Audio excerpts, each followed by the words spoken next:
All right, picture this, a boardroom meeting. But instead of talking about quarterly earnings, they're debating the soul failure rate of an entire planet. Yeah, that's where we're diving in today. A cosmic crisis where the person to blame might just be at the very, very top. So we find ourselves in a place that's not really a place, you know? It's somewhere beyond space and time. This is absolutely not your typical office.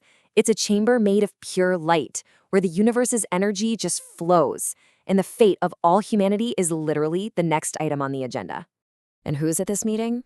Well, meet the 7 Lords of Earth Soul School. These beings have already graduated from life itself, and now they basically manage the whole operation. But today, they've got a huge problem, one so fundamental it could tear down the entire system they run. The one kicking things off is Lord Blue. You can think of him as the Chief Data Officer of the afterlife. He's all about numbers, logic, and the cold, hard facts. And believe me, he is here to deliver some seriously bad news. Lord Blue starts with a pretty grim reality of being human. See, from a soul's point of view, just getting to Earth is treacherous.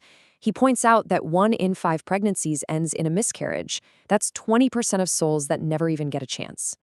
And he's not done. He adds another number to the board, another 20% for pregnancies that are terminated by choice.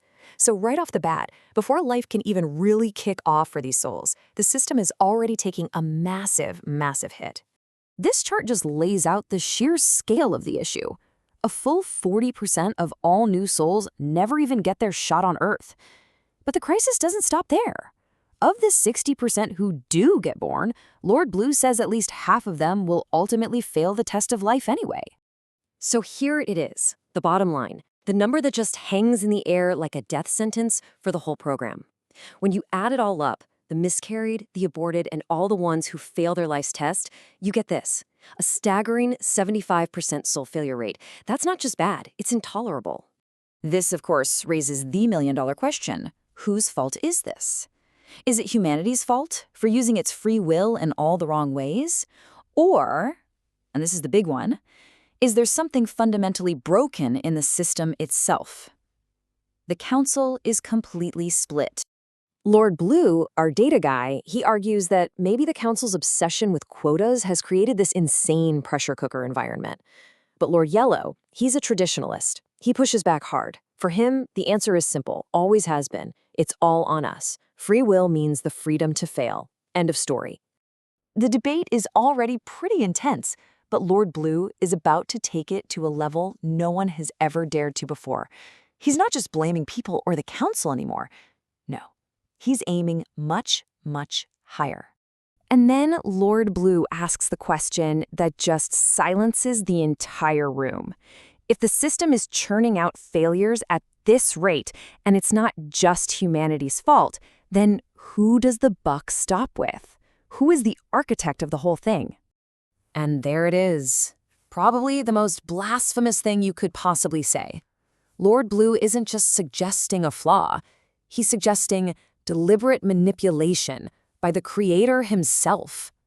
That word, cheats, just hangs there in the sacred silence. The reaction is immediate. I mean, the accusation is so dangerous that Lord Yellow literally teleports to the other side of the room, probably expecting a bolt of divine lightning to just vaporize Lord Blue on the spot. The entire universe seems to hold its breath. But nothing happens. Lord Blue seems to take the Creator's silence as a green light. He doesn't back down one bit. Instead, he prepares to explain exactly how and why he thinks the Creator would rig his own system. So here's the theory. Lord Blue calls it sensible shuffling. He argues that the Creator, knowing which souls are likely to fail, preemptively puts those souls into bodies that are destined to be miscarried or aborted. That way, they never actually take the test, so they can't officially fail. They're just labeled untested. It's a cosmic loophole to keep the stats from looking even worse. But this shuffling has created a massive unintended consequence. There is now an entire kingdom in the afterlife filled with millions upon millions of these untested souls, a population that Lord Blue bluntly says has a high probability of being good for nothing.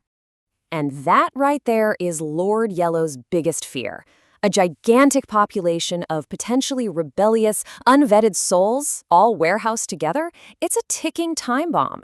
And it's giving him major flashbacks to that first ancient rebellion against the Creator. Just as the argument hits its absolute peak, the whole debate gets interrupted. The lords have been talking about the Creator, and now they're about to talk to him. The very fabric of reality in the room just shifts. The light becomes impossibly bright, the energy totally overwhelming. The Creator doesn't walk into the room, he kind of becomes the room. He is there. In his first words, they're not a denial. He doesn't condemn Lord Blue for blasphemy. Instead, the Creator begins with an explanation, which pretty much admits that, a defense is actually necessary. The Creator immediately tries to put the sheer scale of his job into perspective. He explains that just during their short meeting, he's had to create over 7,000 new souls. And of those, nearly 3,000 will never even be born. The numbers are just astronomical. It paints a picture of a being trying to manage a constant, overwhelming flood. But Lord Blue, ever the pragmatist, he isn't moved by the huge numbers. He looks right at this almighty being and asks the one question that cuts through everything else. You're all-powerful. Why is your failure rate so high? Why can't you just do better? And that's the question that leaves us all hanging. It is the ultimate performance review. When a system that's supposed to be perfect is failing 3/4 of the time, is the fault with the flawed players in the game, or with the divine CEO who designed the whole program? The Creator's defense is just about to begin.